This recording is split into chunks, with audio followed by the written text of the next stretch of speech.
Perspective on Florida Gateway College Television is sponsored by Potash Corp of White Springs.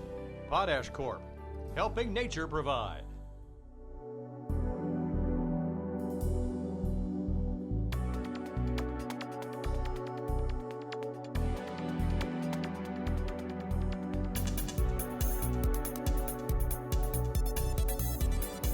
Hello everyone and welcome to Perspective. This is a public affairs presentation of Florida Gateway College. My name is Mike McKee, and on the program today are representatives of the Take Stock in Children program here at Florida Gateway College. We have Antonia Robinson, she's the Take Stock in Children program specialist, Tiara, Arline, a collective impact coordinator, and Tiffany Gibbons, who is a college success coach. Waving to you they're going to tell you all about Take Stock in Children, how you can volunteer, and how you can be involved in this worthwhile project that has been going on for a long time here at Florida Gateway College. We'll do that when we come back. Don't go away.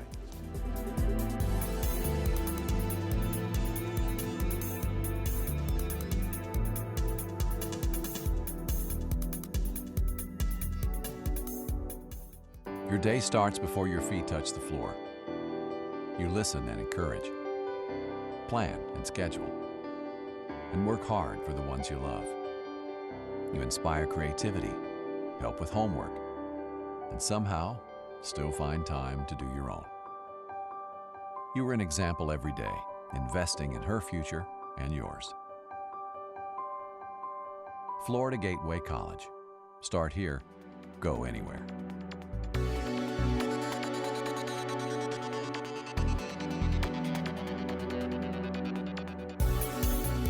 Welcome back to Perspective here on Florida Gateway College Television. Take Stock in Children has been a program that has helped many countless students here in North Central Florida. With me to talk about Take Stock in Children and the good it does for students here in North Central Florida, Antonia Robinson, who is the Take Stock in Children coordinator, or actually specialist, Tiara, Arline, collective impact coordinator, and Tiffany Gibbons, college success coach. Welcome, ladies, to the program. Thank you. They're all nervous because they've never been on television before. Or Antonia has. There's nothing to this. This is a piece of cake. You guys know all about what we're going to talk about today. But Antonia, let's talk about Take Stock in Children. For those who have never heard of the program, in a nutshell, what is it? Take Stock in Children is a statewide nonprofit mentoring program with a scholarship incentive. What we do is provide deserving low-income, at-risk high school students with a caring volunteer mentor, college readiness services, case management services, and the students who successfully complete the program receive a 2-year tuition scholarship. And because the Foundation for Florida Gateway College is our lead agency, our scholarships are to Florida Gateway College, and we continue to provide services to our students once they've graduated and enrolled at Florida Gateway College. Okay, so can anybody get into this program, or do you have to be disadvantaged, or what are some of the criteria? Because I know there may be some parents out there, you know, I want my kid to go. I want my kid to have this 2-year scholarship at no cost. Right. How do you qualify a student to be part of this? Well, applications for the Take Stock in Children program come out in the spring of the 8th grade school year, and we target students who are eligible for free or reduced lunch. Now, you don't have to receive free or reduced lunch, but you do have to meet the income eligibility guidelines, which are included with the application, and then you also have to submit proof of income eligibility. We also look for students who have different factors going on in their life, like they might be a first-generation college student from their family, or they might come from a single parent household. And we look for students who show that they actually want to go on to college. Like, we don't just say, hey, you got to go to college. No, we want you to actually show an interest in going to college as well, but you might not have the financial support to make it there. Now, can anybody go, or are we limited by the number of scholarships that we have? We are limited by the number of scholarships unless we get more funding. So we're always well, and that's part of the reason we're here today is to ask. We want to ask people, because it's such a great program and because it shows success. I mean, it really does, because you take someone in 8th grade who may go down that path in a bad way, and but there's a hope here that they're going to have a better life, and especially first time in college. So So there's a waiting list, is what you're trying to say, right? Yes, Or what I'm trying to we say? have 45 scholarships for each incoming class. The students apply in 8th grade, but then we sign them officially into the program in 9th grade. And so we split those 45 scholarships between our 5 county service district, which is Baker, Columbia, Dixie, Gilchrist, and Union counties. And in Columbia County specifically, we have 15. And in Baker, there's 9. And in Dixie, Gilchrist, and Union, there are 7 scholarships available. And most of these counties are rural, low-income counties, so we do know there is a need for students to have this scholarship and to have the services that Take Stock in Children provide available to them. But we can help more students with the more money we get. Okay, so tell me about the success of this program. It sounds like because there's a volunteer component to it, that there's a less of a chance for someone to fall through the cracks, and there's more support in that.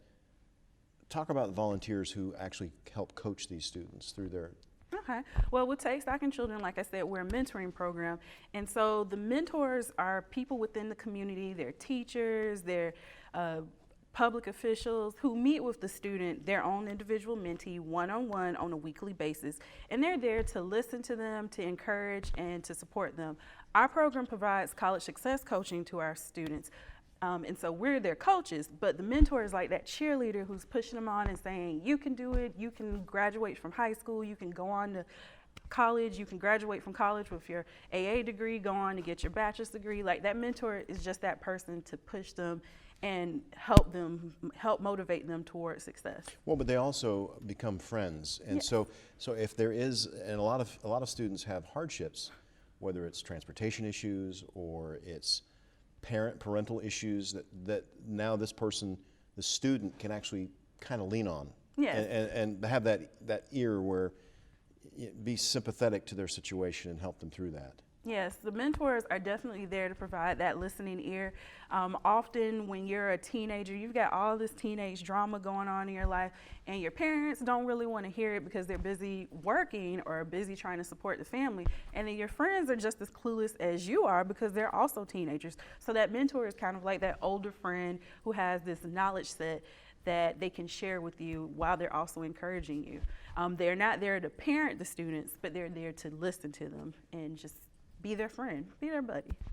Now, how many volunteers do you have in the program right now? And you know, you hear about people that want to volunteer because they really can't afford making a contribution. Mm-hmm. How many volunteers and what type of volunteers? Are they all one-on-one with the kids? Yes, we have over 130 mentors. We are looking for more, especially in our smaller counties like Gilchrist, Dixie, and Union. And we're always looking for mentors in Baker and Columbia County as well. Most of the mentors meet with one student. We do have some mentors who enjoy the program so much, they're like, I want to take on an additional student. But typically, we pair up each mentor with one student. And that's worked out really well.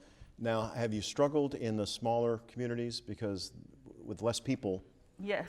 It's maybe harder. Yes, like we're always trying to find different groups or different individuals to reach out to increase our number of mentors, because we want everyone to know Take Stock in Children is not just a school program, it's a community program. It's something we're doing within the community. We work with different community groups to provide resources to our students. And so the more people we get from within the community to come mentor our students, that means the more resources we have available to share with our students and more knowledge for our students. A brand new part of this mentoring is, well, maybe not mentoring, but Tiffany, you're a college success coach, and tell us a little bit about that. You're actually in the high schools. Okay, actually, I'm the Unison College Success Coach embedded at Columbia High School. I provide the same services as the Take Stock module, college and career readiness, as well as student advocacy, monitoring grades, attendance, and referrals, but more or less just being that advocate within the school and having that time available to speak with the student whenever it's best needed. Now, what are some issues that you see that some kids have? Is it study habits, or is it, Tiara, maybe you can tell us a little bit about that. Is it kids that don't know how to study for college? Because I know a lot of kids that are doing that may have some problems. Well, being a former high school teacher, you know, our students, they have many different issues being, you know, tutoring, the lack of study skills, you know, sometimes they just don't know how to ask for help or who these people are that are available to help them. So having Tiffany here on campus, they have that outlet. They have this person who can direct them where they need to go in order to figure out, you know, how do I obtain tutoring? You know, give me some strategies or help me with strategies as far as, you know, how can I study for this exam or major tests that are coming up this spring. So, you know, having a college success coach on campus is a huge asset, and we're glad to have Tiffany at Columbia High School. Now, what are some of the questions that kids come to you that I've got behind?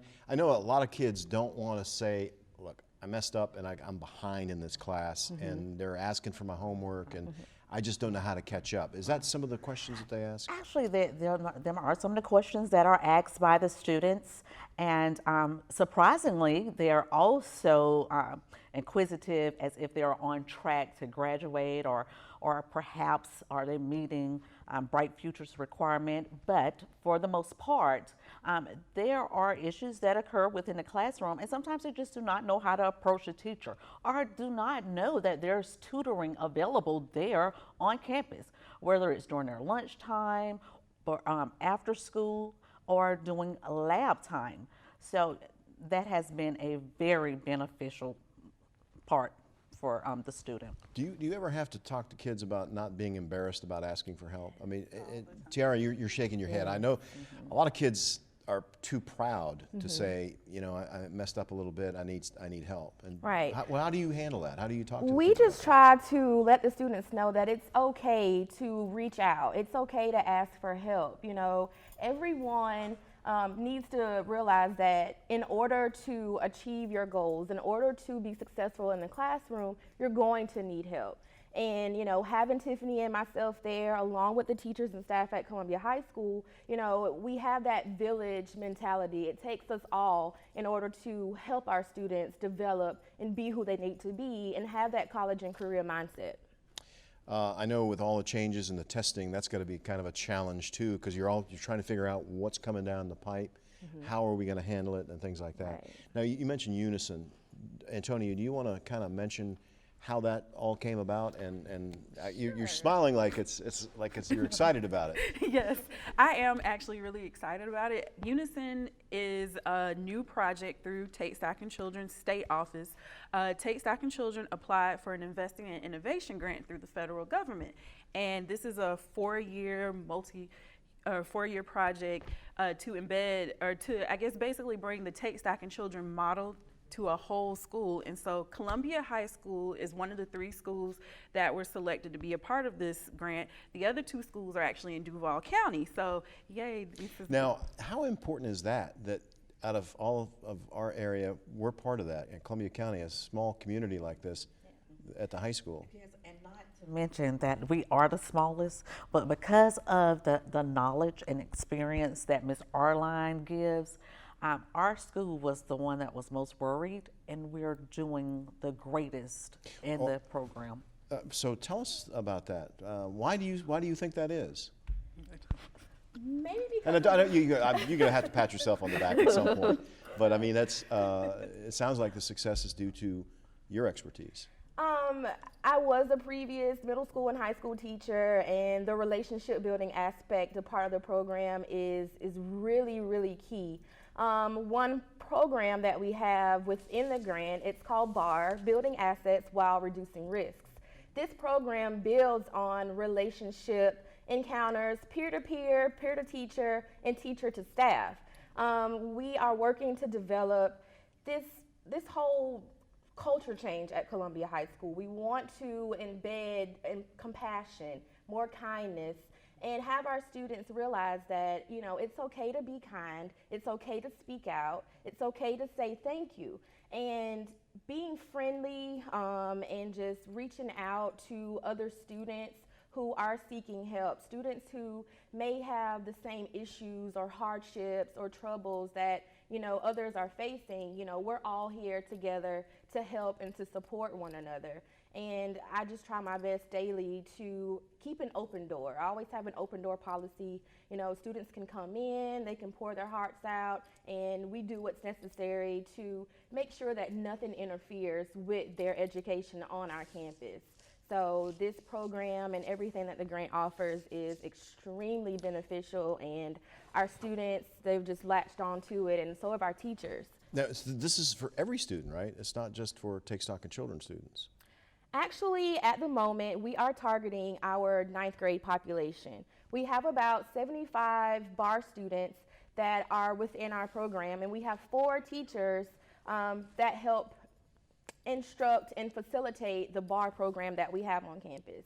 Our teachers, and that is because they're more likely to buy into it, Right, versus the hardened sophomores, juniors, and seniors at the school. Right. In our 9th graders, they come in fear. You know, they're there and they're completely afraid of the unknown. They have no idea about what's going to happen on campus. It's this big, huge, scary place to them.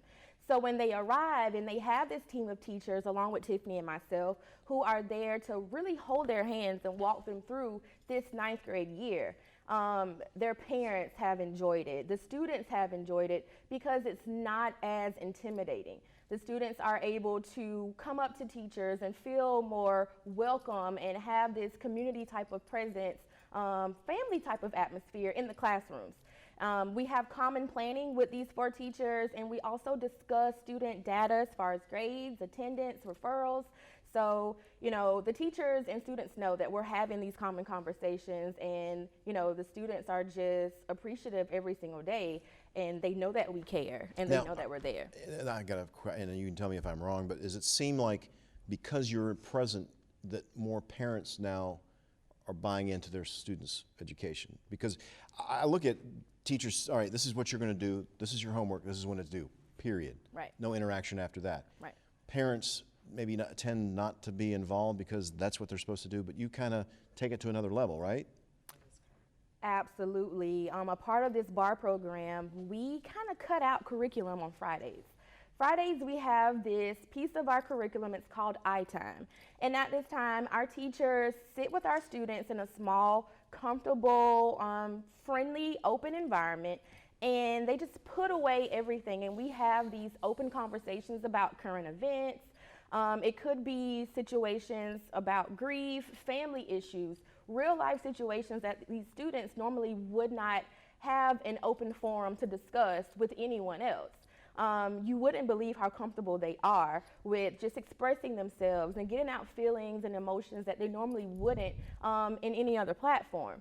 So, you know, this alone, this one piece has just set our program off, and our parents, you know, hearing about these conversations and, you know, speaking with teachers during conferences, they're just completely blown away. And now they want to be more active. They have more of a presence on campus, you know, just calling in, shooting emails, you know, because we send home positive incentives and everything. So, you know, it's just not negative communication. They want to be more involved, and we're excited about it. Now, obviously, because this is a grant, it's being, the success of it is being tracked to see, you know, year after year from the previous freshman class to this freshman class to next year's freshman class. Are you thinking we're going to have some success and maybe some kids that decide that are more successful in school, less dropouts, more college bound? Tiffany, I was thinking as well as the fidelity and the analysis, and that is one of the reasons why perhaps it began with the 9th graders, because for the term of the grant at Columbia High School, the ending will be at the time when the current 9th graders will be graduating. We would like to have hopes of increased graduation rates as well as increased promotional rates, a decrease in dropout rates, as well as teen pregnancy. We're like to also have an increase in dual enrollment. And these are the effects that are coming about because the approach that is being taken within the broad program is more or less a one-on-one with the student and bringing the realization and exactly social skills, because you know the motto, you pull the child by the heart, you can get them academically, and that's pretty much how the program is. So yes. Are there some other challenges with social media and the fact that a lot of kids don't communicate to each other? I mean, are there some challenges that you see out there? Absolutely. That is a key factor when we're working with these iTime sessions on Fridays. You know, we're putting away the telephones, we're putting away the Chromebooks and the laptops, and we're having face-to-face conversations.